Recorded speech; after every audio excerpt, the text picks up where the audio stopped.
Let's give a warm Steamboat welcome to United States Senator Ben Sasse.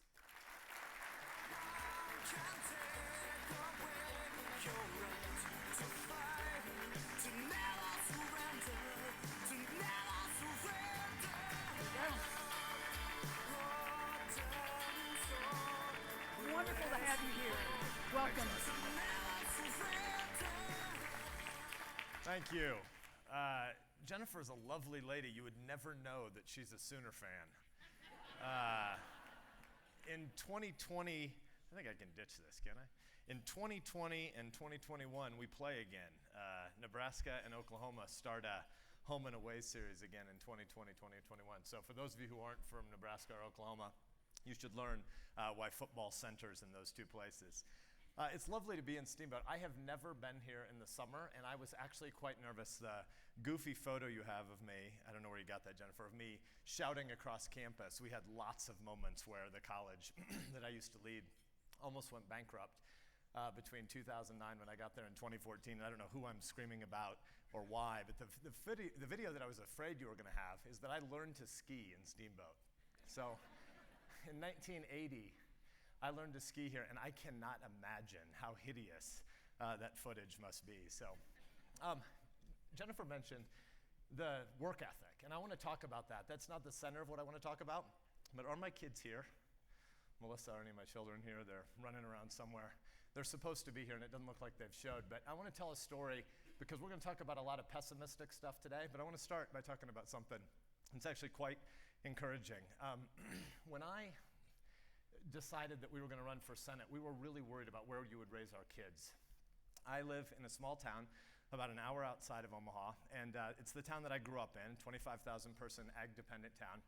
And when I was a kid, everybody in my town got bussed out in the summer to walk beans and to tassel corn. How many people know what walking beans is? All right, so you're aging yourselves because it doesn't exist anymore.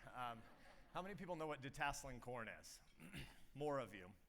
So I'm not going to explain what detasseling corn is because I'm neither a geneticist nor biologically well equipped to explain technically how cross-pollination is advanced. But I one time on Twitter was trying to explain to someone what detasseling corn was and how you ended up with cross-pollinated, cross-fertilized corn that way so you could create next year's seed corn. And I referred to corn as bisexual, and I accidentally set off a big culture war debate on Twitter. So I'm not going to explain to you in any technical terms what it means to be that corn needs to be detasseled, but the short version is you want cross-pollinated corn, and so you'd pre-designate male and female rows. And so for a lot of years, kids in Nebraska, where I'm from, in the eastern part of the state, and in most of Iowa, and lots of Illinois, have been shipped out to the fields in the summer to detassel corn, and it is by far the hardest work I've ever done. It is excruciating, ugly, painful work. And you meet up at the local junior high or the local elementary school and get bussed out somewhere between 4:30 and 5:30 in the morning, depending on how far the bus is going to go. And when you arrive in the cornfields to detassel, you're taking the corn that is still, again, I'm not supposed to call it bisexual, but it has both male and female parts, and you're removing the male parts so that it can only be fertilized by the part of the corn that still has the tassel that you're cross-pollinating it with. And so usually there's a 6-2, 6-2 configuration. And the 6 rows that you're going to pull the tassels out of often have an irrigation pivot that got stuck overnight, and so the field may have flooded. And so you may stand in water that's somewhere between ankle deep and knee deep, and by 10 a.m., it's going to be 100 degrees outside. But right now, when you're standing in water that was pulled up by this irrigation pivot out of the underground there, it is freezing cold water. And the corn is cold in the morning. So you tend to dress in sweatshirts and some sort of ready-made poncho, a garbage bag that you tore holes in and shoved your sleeves through, and wander through these fields. And you start out freezing cold, and your buddies, of course, are going to tackle you into the corn. So you're going to end up not just deep to your knees, but soaking wet on your whole body. But by 10 a.m., you're going to have molded and mildewed under your hefty bag. And so you're going to ditch your hefty bag, you're going to ditch your sweatshirt, and most of us guys doing this from 4th grade through 7th or 8th grade will end up shirtless, and with the corn drying out at 100 degrees at 10 a.m., 11 a.m., noon, it's going to cut you wide open, and you're going to break out with something that looks like terrible poison ivy or zits, but is actually corn rash from your face to your neck to your chest, and you're going to go through the fields caked with mud, and you're going to get home at 2 in the afternoon, and your mom is going to announce you're not allowed back in the house looking like this. And so you strip down outside, and mom hoses you off, and you fall asleep by 4 in the afternoon, and you sleep 12 hours until you go to do it again the next morning. So here's the tragedy of technological development right now.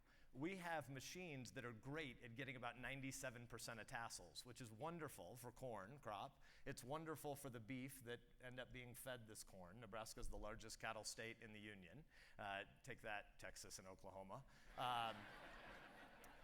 It's wonderful for lots of things except for the decline of needing many kids to do this.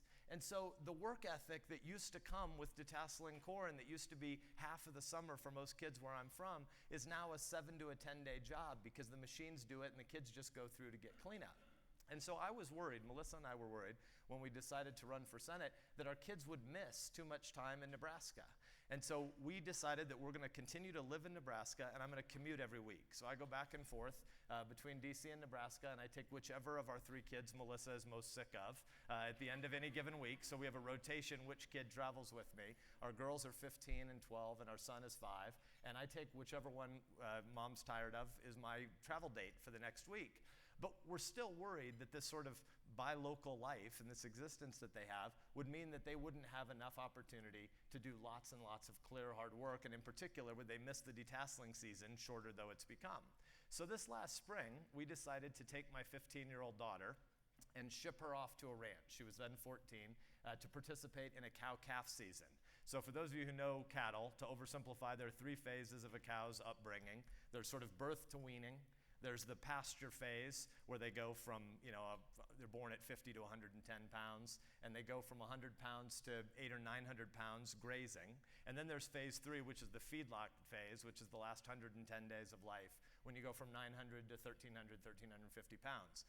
Well, in that first phase, birth to weaning, that sort of cow-calf season, there is tons of work to do on a ranch, but it's a unique moment of high peak labor demand in March or April of most years.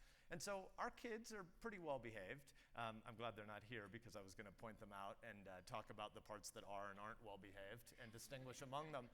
But we still have kids that are, hello Corey, my 15-year-old has just arrived actually in the back of the room. And we decided to ship Corey off for cow-calf season so she could help out on a ranch, but frankly, mostly so that there'd be a compulsory reason why she needed to get up at 5 or 5:30 or 6 every morning, because there's work to be done when baby cows are being born. You have to check them all night. You check them at 9 p.m., at midnight, at 3 a.m., at 6 a.m. when a baby's born. You got to match mom to baby to know who came from whom, because there's a difference in price of what you're going to get if you can't trace who came from where. You've got to tag them. You've got to vaccinate them. You've got to feed the fats, those that are headed toward the feedlot. There's just a ton of work to do. So we shipped our daughter off for the month of March to work in this cow-calf operation in north central Nebraska this year. And this had nothing to do with me being a U.S. Senator. I told you I wanted to tell you a little bit of good news before I get to some bad news. This had nothing to do with me being a senator. This had nothing to do with public life. This had to do with me being a dad and me being worried about the work ethic that my kid was or wasn't going to get in an era where there's not a lot of work for kids to do right now. We live in a time when work and the home place are more separated than at any point in human history, and our kids don't grow up around work. So we shipped her off because I'm dad. But we have a good relationship with our kids, and they obviously travel back and forth with me a lot. And so my daughter and I, when she was away for a month, I knew I was going to miss her, and we ended up texting a good bit during her month away. And probably 3 or 4 times a day, I would get a text from her that was just teenage girl ick factor about being around animal husbandry that was too good to pass up. And so I ended up creating this hashtag on Twitter, #FromTheRanch, and I would just take whatever she sent in. Something about, a pregnancy check, you're at lunch, so I won't explain how that works, but you wear a glove to your shoulder, you can figure it out. Something about the dogs that, were formerly wild ranch dogs that kind of became her pet dogs over the course of the month there, and what happened when you would castrate certain cows, or what happened to a placenta, a word, by the way, it turns out is not often used on Twitter. And I would take whatever Corey said, and I would turn it into a tweet. And I would just tweet out #FromTheRanch, and then whatever my daughter just told me about her work experience on this ranch. Here's the good news. Over the course of the next 6 weeks, as I traveled Nebraska to speak at those Rotary clubs that Jennifer mentioned in her introduction, anywhere I would go in Nebraska, we're in the heat of a really disruptive political time. There's a lot of chaos and discord and angst that people are feeling about the political season. I wanted to be there to speak about policy, not politics, but I knew that politics were likely to come up. Everywhere I went in Nebraska for the next 6 weeks, almost no one wanted to talk about policy or politics at all. It turns out that this hashtag from the ranch thing that I had done on Twitter about my daughter's upbringing had gone so viral so many places in Nebraska that the only thing anybody wanted to talk about was my daughter on the ranch. They wanted to talk about how their kids could suffer too. It turns out the things that are more important to me than politics are definitely more important to them than politics as well. And trying to figure out how to raise their kids well, trying to figure out where to get their kids' work ethic, anxiety about the generational segregation of the kids that are coming of age right now, and whether or not we're passing on to them the meaning of America, which really does center a lot more on the work ethic, on their ranch experiences, and on whether or not they are going to understand why the Rotary is the center of American life, are vastly more important than American politics, and people across my state know that. I think that's still deeply true across the country as well. So when we talk a little bit today about some of the political cultural moment we're at, and talk a little bit today about the moment of economic disruption and transformation that we're at, I want to give you some good news, which is that I think deep in the heart of the American people, there is still a Tocquevillian sense that what binds us together as a people is not primarily about the compulsory powers of the federal government. America is much more about country music lyrics than it's about the Federal Register. And I think that people still understand that deep in their heart of hearts, even if we don't have much language to talk about it together. So I want to try to talk about it a little bit together today. I think the title of our hour is The American Idea After 2017.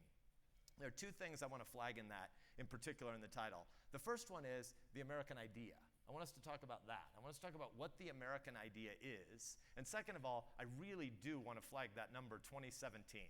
I'm not here in any way to talk about the presidential election of 2016.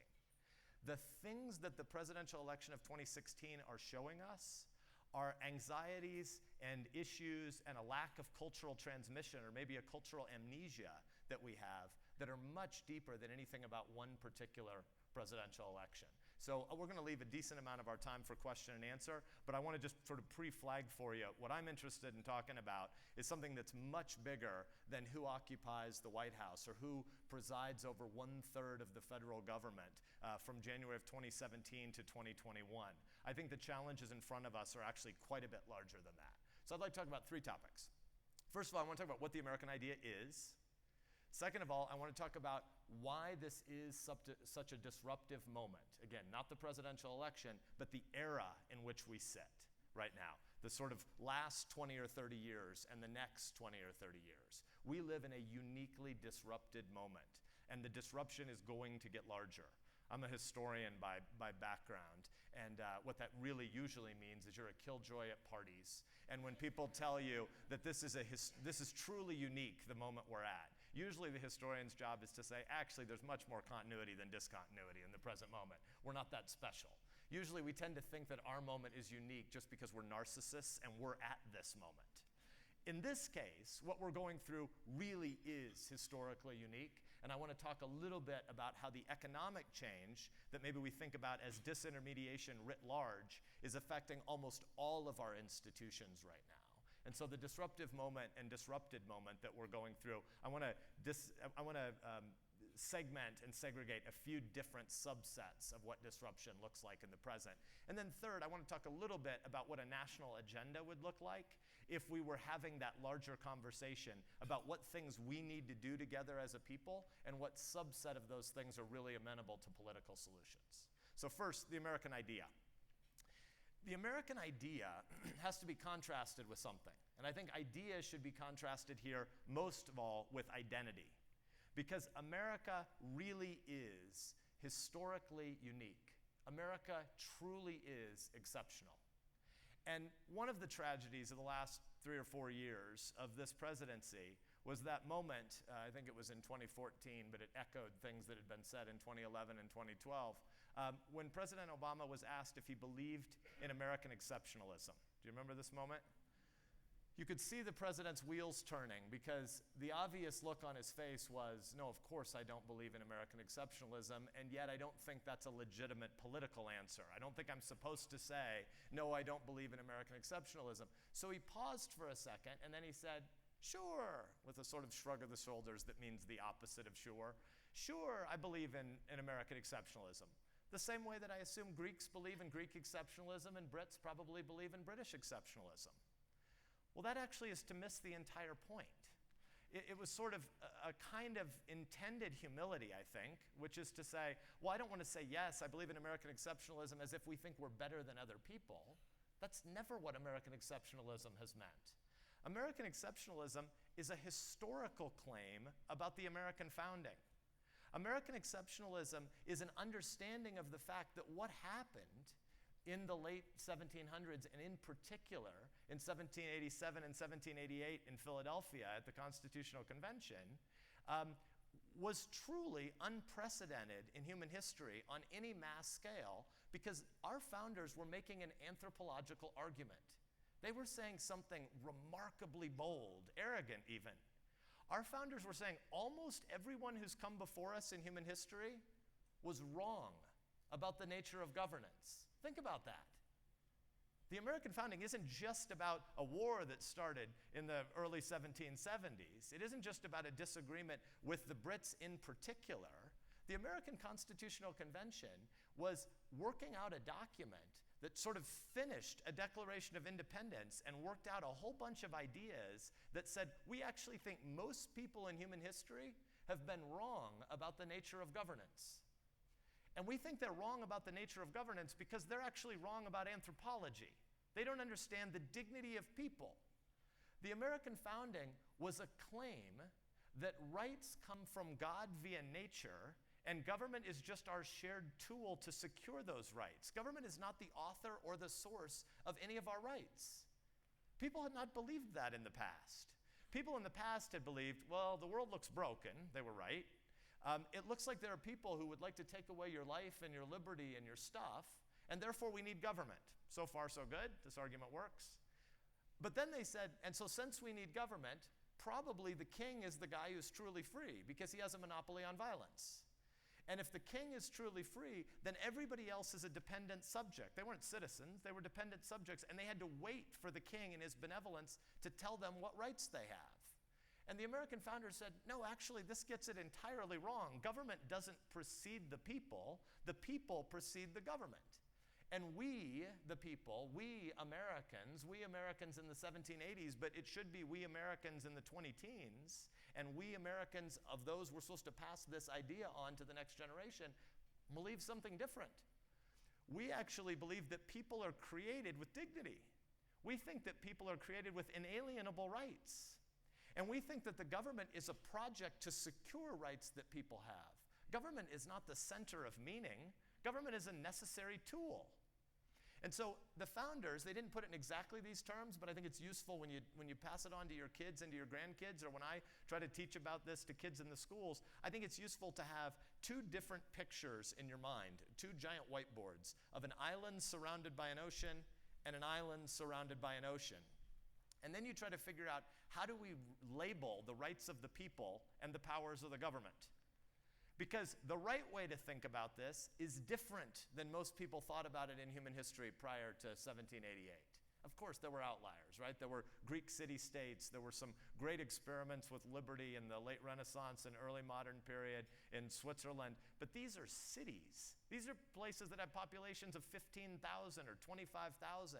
We're a nation of 320 million. At our founding, we were 4 million. This is a big, bold claim about the nature of people and the nature of rights, and government is derivative on that.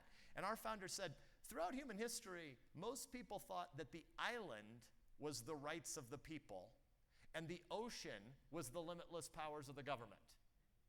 We, the Americans, our creed, as we're founded, is to say, no, that picture's exactly wrong.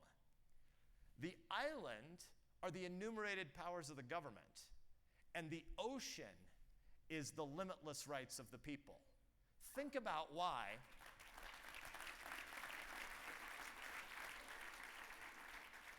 Think about why the Constitution is the most exceptional political document ever written. Just pause in a minute and try to think. If you were given a quiz somewhere, why would you tell your kid or your grandkid who asked you, what's unique about the Constitution? What is it? Just pause in your mind. What's unique about the Constitution is that it's an exclusively negative document. The Constitution isn't all that interesting in and of itself. The Constitution is interesting because of how limited it is. The Constitution is finishing the work of the Declaration of Independence, which declared that we think people have inalienable rights. And the Constitution says we're going to define what powers the government has. Since the people come first and the people come together to define the government's powers, not wait for the government to give us rights, the Constitution is an exclusively negative document. It's simply us giving the government power. And where those powers end, the shores of the island arrive, and the waves of the sea begin, which are the limitless rights of the people. The Constitution doesn't give you any rights.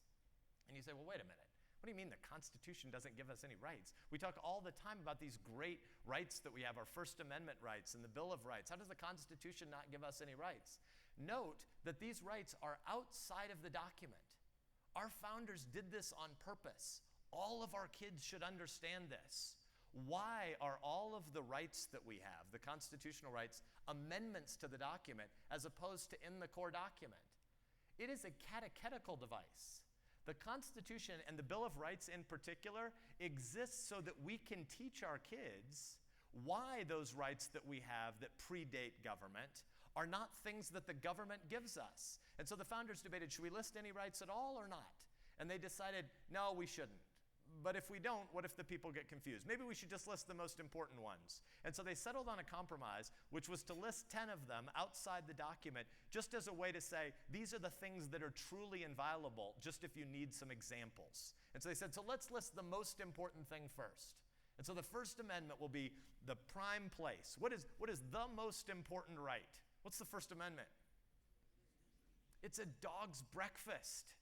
The First Amendment is this giant laundry list. The First Amendment is the freedom of speech, the freedom of religion, the freedom of press, the freedom of assembly, the right of redress of grievances, which is another way of saying that even lobbyists have a legitimate calling in the world. But you sort of take this big web of rights. Speech, press, religion, assembly, the right to go and protest the government when the government's wrong, and they decide to list all these things as co-equal first. And then they go to the Second Amendment to say, government doesn't give you the right to defend yourself. Government exists to secure your rights to defend yourself. And you go the rest of the way through the list. And where do the 9th and 10th Amendment get you? What's the 9th and 10th Amendment? It's another way of screaming, there's no end to this list. The 9th and 10th Amendment say, if there's any right we didn't list here, you still have those rights. And if there are no powers, if there are any powers that weren't explicitly given to the federal government, then the only governments that could ever possibly exercise them are states and local governments. And so the 9th and 10th Amendment is again a way of referring back to the document to say the picture that Americans should have in their mind is of an island that's limited. Those are the only powers the government have, and an ocean that's limitless. Those are the rights and the dignity of the people. Well, we live in a time where we've not passed on that meaning at all. Our people fundamentally don't get this. I'm not here to speak in any partisan way today, but before this year began, my view was most of the Democratic Party was post-constitutional. The end tended to justify the means, and government was synonymous in many Democrats' minds with community. Remember that tragic Barney Frank quote that was turned into a Democratic National Committee ad in the 2012 election? Barney Frank said, government is just another word for those things we choose to do together. No, it's not. Community is the word for the things we choose to do together. Government is another word for compulsory powers. Government has the ability to take away your freedom. Government has the ability to tax you. Government has the ability to do all sorts of things which constrain and limit, but government can never give life. Government is not the thing that defines community. Tocqueville in the 1830s and 40s when he came to America, you may remember this, that the founders, they sort of knew that they were creating a culturally plural environment, and they believed in the dynamism of individuals and of entrepreneurs and local community, but they didn't have any historical examples that showed that this would work out exactly the way that it did. And so in the minds of Europeans, we're just a bunch of religious zealots on the edge of the earth. We're just a bunch of weirdos. And we sort of win this war in the 1770s and 1780s. But let's be clear, the English are really distracted. They're at war with France. They have a crazy king. They don't really care that much about securing us in the Revolutionary War, so they hire a bunch of German Hessians to be mercenary fighters. But they never really think this battle's over yet. And in the European mind, the War of 1812 is sort of like soccer extended time play. The War of 1812 is when they were ultimately going to put down this rebellion. And so we finally secure our revolution in 1812, 1813, 1814. And 20 years later, there's unbelievable economic dynamism on this side of the Atlantic, and Europeans couldn't make any sense of it. They had no idea why this was happening, and they thought, who are those weirdos who we thought just wanted to worship God their own way and fight about all sorts of theological battles? And now there's this dynamic economy in the New World. There's a transportation revolution and a canal revolution and the putting out revolution, which is sort of like pre-industrialization, but a factory system where the product moved around to different shops, but it wasn't the way old cottage industry had worked in the past. There's all this economic vitality happening in the New World, and in the 1830s, Europeans wanted to make sense of it. And so Tocqueville, the best way to think of him, if you own Democracy in America, if you own the 1,500-page book, don't try to read it cover to cover like one book. It's incredibly boring and redundant that way. Shred it, rip the binding off of it, and leave it in 5 to 8 page chunks spread all over your house and read it like it's magazine articles. Because that's how it was written, right? What Tocqueville was really writing at the beginning is he was writing travel reports back to Europeans on how to make sense of why there was economic dynamism in America. And they said, why are all these religious zealots so entrepreneurial? What drives all of this economic innovation and creativity among these people? And so Tocqueville said, well, I'll make sense of it. I'll go and write back. And since they have economic dynamism, they must have the best bureaucrats, he posited. And so he went to Washington, D.C. to find the center and the meaning of America. And he gets to Washington, D.C. and he says, this place is an uninhabitable swamp with a bunch of people who aren't that innovative or interesting. Not that much has changed. And he sort of says, I got to figure out how to make sense of what the real meaning and center of America is. At that point, there are 25 states. And so Tocqueville travels to about 2/3 of them, and he writes back to France, and he says, I've found the meaning of America. It's the Rotary Club, right? The Rotary Club didn't exactly exist yet, but the Proto-Rotary Club did. All of these centers of voluntarism and entrepreneurship are not just for-profit, they're also not-for-profit. They're also the Steamboat Institute. They're also the way that social ventures and philanthropy were organized. It wasn't just that we had theological disagreements when people came to the New World to found this place. It's also that they were going to build particular local institutions, churches and synagogues, right? And ultimately, the meaning of America is found in the fact that the Europeans who looked at us used to think there was a continuum between isolated individualism and government organized collectivism. There was statism and there was isolated individualism. So if you don't believe in statism, if you don't believe in large government, then you must not believe in community. And Tocqueville gets to America and he says, that actually doesn't make any sense of these people's experience. They believe in this huge middle space for public, civic-minded communitarianism, but it's voluntary. It turns out the meaning of America is persuasion. The meaning of America is love. The meaning of America is building a better product or creating a better service or persuading somebody to marry you or persuading someone to join your church or synagogue. There's a huge civic mindedness in American history, but it's not compelled by the government.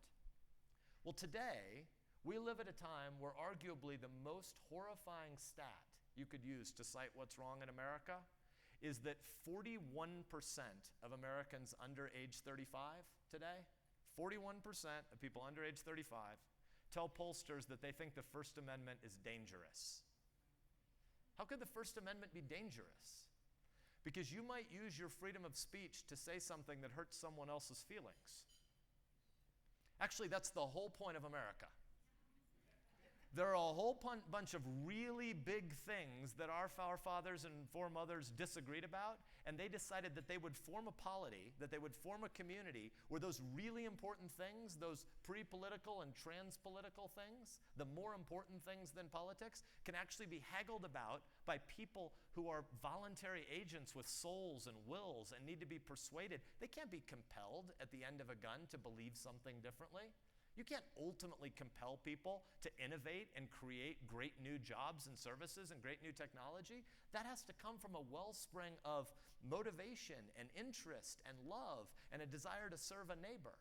And that sense of what America means, we have done such a terrible job of passing on to the next generation that President Reagan, again, well before he was Republican President Reagan, before he was even Republican Governor of California Reagan, but Ronald Reagan, who came out of the labor union organizing movement, who would travel the rails for GE and explain America to factory workers, that Ronald Reagan said, in any free republic, you're always only one generation away from the extinction of freedom. If you don't pass on to the people who are going to rule, which are your kids and grandkids, if you don't pass on to them the inheritance of what America means, then you'll lose it. And that's actually what's happening right now. What's happening in the country is we are reaping the fruit of a decision, sort of, not really a decision, but kind of a drift. In the late 1960s, in the midst of lots of disagreement, some of it really important. Obviously, the Civil Rights Movement had important debates. The Vietnam War led to some important debates. Lots of debates that were not as important as narcissists thought they were at that moment. But much cultural chaos and contention in that time led to a decision to basically stop passing on any shared civic sense of what the American idea was. And we now are 2 generations into an era of kids who are being raised with historical amnesia. And at the exact same time as we're doing that, we're migrating across one of the greatest economic disruptions in human history. Again, the historian in me is cautious about saying anything big and sweeping like that, but I want to argue that we are going through, arguably, the largest economic disruption in recorded human history. That word's important. There are 4 kinds of economies at the macro level, historically. Hunter-gatherers, the rise of agriculture, settled agrarian farmers in their villages, the rise of the big tool economy, 1870 to 1920, 1930, mass urbanization, immigration, and industrialization, and whatever we're entering now, right? Hunter-gatherers, settled agriculture, industrialization in the big tool economy, and this. What is this? Sometimes we call it the IT economy, the knowledge economy, the service economy, the digital economy. Sociologists now just call it the post-industrial economy, which is another way of saying we don't have any idea what to call it. Right? If this is industrial and that follows it, it's the post-industrial economy. But here's what it really means where the rubber meets the road where most American families live. It means that jobs are no longer permanent. It used to be the case, think hunter-gatherers, think farming communities, and think most of industrialization. You did the jobs your parents had done and your grandparents had done. And in the case of hunter-gatherers and farmers, you never even thought about it. There was no such thing as job choice. There was becoming 7 and becoming 10 and 12 and taking on more and more responsibilities to earn your keep. With industrialization, we ended up having a pretty massive disruption. Lots less disrupted than hunter-gatherers to settled farmers, but we didn't have any alphabets then, so we don't know exactly what that disruption looked like. But 1870 to 1920 was a really disrupted time in human history. And as the father of 15 and 12-year-old girls, I get why people were scared. 15 to 25-year-old males migrating across the landscape scared the crap out of me. And if you think about urbanization and you think about mass immigration, what was happening from the end of the Civil War until World War I was a whole bunch of people were going from working on the farm to having to do a different kind of work.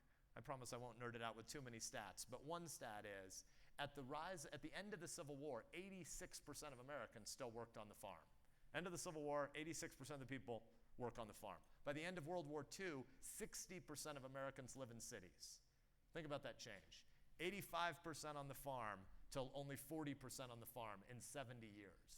What happened is people left the farm, work was more productive, farming technologies became more productive. You didn't need as many workers to feed people. And there was the rise of the big tool economy. So there were push and pull factors from the countryside to the cities.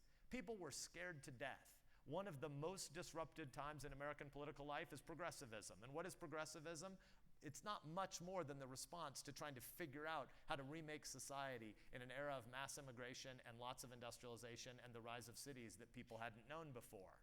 But it turned out to be not as disruptive as people thought it was going to be, because once you got to the city, you got a new job, which you tended to have until death or retirement. So there was this huge inflection moment where 15 to 25-year-old males lost their job on the farm and moved to the city, or left Italy or Ireland and came to New York or Boston. But once they got here and they got a new job, they still had that job until death or retirement. And so the social capital that used to be in the village, the social capital that Tocqueville talked about in those 17 of American 25 colonies that he visited, that social capital tended to be replicated in urban ethnic neighborhoods. What's happening now is wholly different than that. The rise of suburbia and exurbia and the hollowing out of mediating institutions is ultimately mostly an echo of the job change of us going from an era where even as recently as the Carter administration, I was born in 1972. My ugly learning to ski moment in Steamboat was at the end of the Carter administration. I was here in 79 or 80. In the Carter administration, average duration at a firm was still 26 years. Think of that. People change jobs occasionally, maybe once. Now, what do you think average duration at a firm is? 4 years, and getting shorter every decade. We are entering an era in human history where we're going to have to create a society of lifelong learners. No one has ever done that in human history. We're going to have to create a culture where 40 and 45 and 50 and 55-year-olds who see their economy and their industry disintermediated, where they see their job evaporate, they're going to have to be able to get retrained and have the will and the chutzpah and the tools and the social network to be able to get another job. Right now, that doesn't happen. By and large, when you're 45 and 50 and 55 and you get downsized, you mostly never really get employed again. If you think about qualitative survey data, so not polling that calls, do you think the country's on the right track or the wrong track, or do you support candidate X or Y, but survey data where a pollster calls and says, hey, I want to talk to you for 15 minutes, and I want you to tell me, what are the top 3 or 4 things you're worried about? When you look at qualitative surveys right now. In New Hampshire 10 years ago, when you asked people what they were worried about, nowhere on the top 10 of that list was anything about prescription drugs. Today, when you survey people in New Hampshire, what are you worried about? And you don't guide them. Are you worried about jihadists? Or are you worried about X, Y, or Z? What are you worried about? Opioids, by far, number one. The number one issue in New Hampshire, when you ask people what are they scared about, is they're scared about drug abuse in largely middle-aged populations. That is not accidental, related to the moment that we're at. We are going through a kind of economic disruption where there's lots of wonderful opportunity. Don't hear this as exceedingly pessimistic. It's sort of framing up an agenda conversation. But we're going through a time where lots of mediators, if you think about the history of the travel agency business, or of stock brokerage, or music publishing, or the way you get your news right now, what's happening is lots of middlemen and middlewomen are being taken out of that equation. And in many cases, they were just facilitating transactions, not adding value. And so you're going to get a lot more visibility and transparency into the product offerings, and you're going to get higher quality, lower cost stuff. And yet in a lot of other industries, we don't know how to price for things that turn out to matter quite a lot. Editing is a function that I would argue is worth a lot. And I'm not just saying that to pander to Wall Street Journal people that I see in the room. I actually think going from a world where we had too much central control of 3 large media channels to a world where it's everybody everywhere can offer stuff and we're just deluged with this information, what is likely to happen next is not a lot more higher quality journalism. We're going to have higher volume journalism, and some of it's going to be good. But another thing that's going to happen is we are going to segregate ourselves into lots of channels where far more conspiracy theories are going to come to flower than ever before, because people are going to be able to silo themselves into an echo chamber of only things that they already believed and agreed with. That's not a healthy place to be. And that conversation that's going to happen in our journalism and in our media and our information technology is already coming. You can see it on our college campuses, where people are supposed to never have to encounter any idea they didn't already agree with without a pre-existing trigger warning. Well, it turns out if you're never going to encounter ideas that you didn't already know and affirm, I don't know why your mom and dad are paying tuition. Because that's actually what education is having to wrestle with a whole bunch of ideas that you didn't know or didn't already agree with. And so I think it's important for us to distinguish between, in our politics, political polarization, which is a big problem, but also political disengagement, which is the much bigger thing that I think is actually happening right now among us. We tend to think that because Washington and a bunch of political nerds are addicted to assuming that the jersey you wear is the most important thing in determining what the outcome of your policy position should be on any given topic. And by the way, we're in a room of people who are probably mostly political nerds here, right? So we're not representative of 320 million Americans. We already know what teams we think we belong to. But if you think that the biggest problem in America is just the other political party and that the political party that you're a part of probably has all the answers, if only you could vanquish the other people from the field, I got a lot of people I'd like to introduce you to. Because Washington, D.C. doesn't have very good answers right now. The magnitude of the challenges that we face, the moment of disruption that we're entering, it isn't just the case that one side is right and the other side is standing in the way, or the other side is enlightened and this side is retrograde. It's that we don't have any of the right policy conversations for the magnitude of most of what we face right now. Most of the really big challenges of this moment aren't easily reducible to core Republican platform positions or core Democratic platform positions. And I want to just name 2 or 3 of those, and then we'll pivot to question and answer, and you can tell me where I'm wrong. But I think that if you tried to make a national agenda at the political level of what's really urgent right now, what's really important that we're not tackling, obviously we don't have a national security strategy for the age of cyber and jihad. We have had a view of geopolitics since about the 1640s and the Westphalian moment. We've had a view of national security that it's about state actors. And let's be clear, Putin is on the march and wants to take advantage of our weakness in this moment. Let's be clear, China aspires to lots of terrible things to turn the South China Sea into the South China Lake and try to levy tariffs against trade on the open seas. There are lots of state actor problems out there. But what's really disruptive over the next 20 to 50 years for us is that lots of national security isn't primarily about the interplay of 200 nation states that have a monopoly on violence in their own territory. If you spin your globe and you see all those 200 countries and you look at the borders and we treat them like we're equal in terms of actually being nation states, we make a big mistake because only about 2/3 of those countries really control their territory.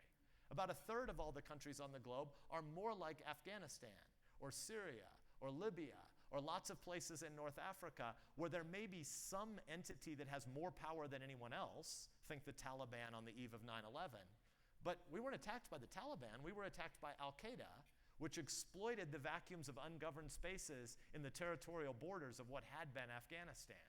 And a lot of what's coming in the world, which is the world, Tom Friedman's world is flat, is accelerating every year with miniaturized nuclear technologies and the kind of global and IT technologies that we have and how rapid and easy our transport systems are and how easy it is to have forged documents.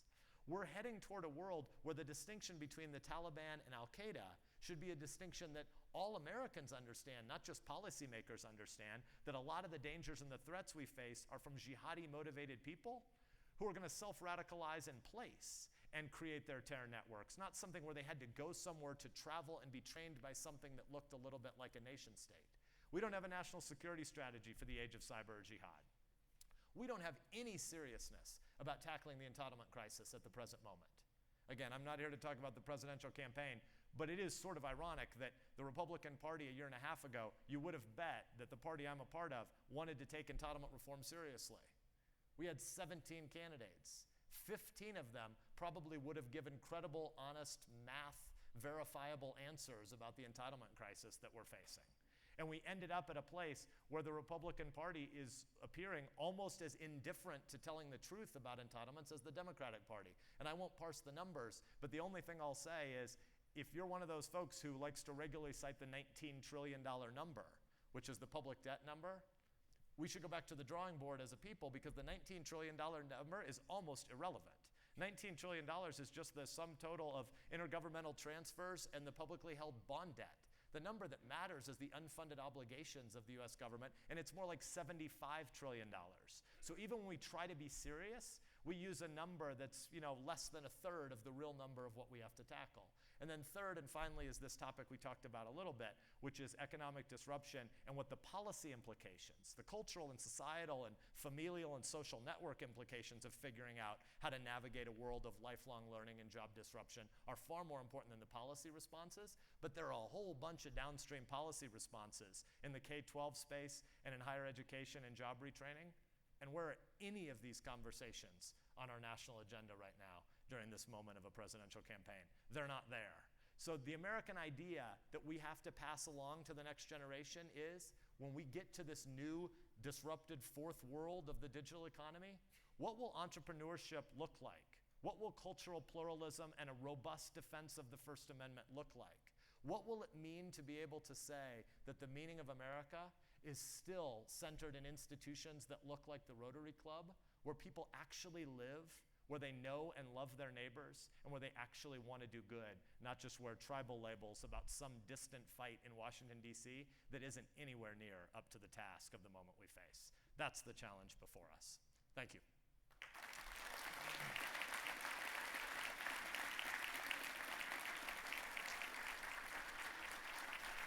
We're going to have you go straight over to the festival tent, and we'll tell them if they have questions. Come over and join you there so we get back on track. Thanks a lot. Appreciate it.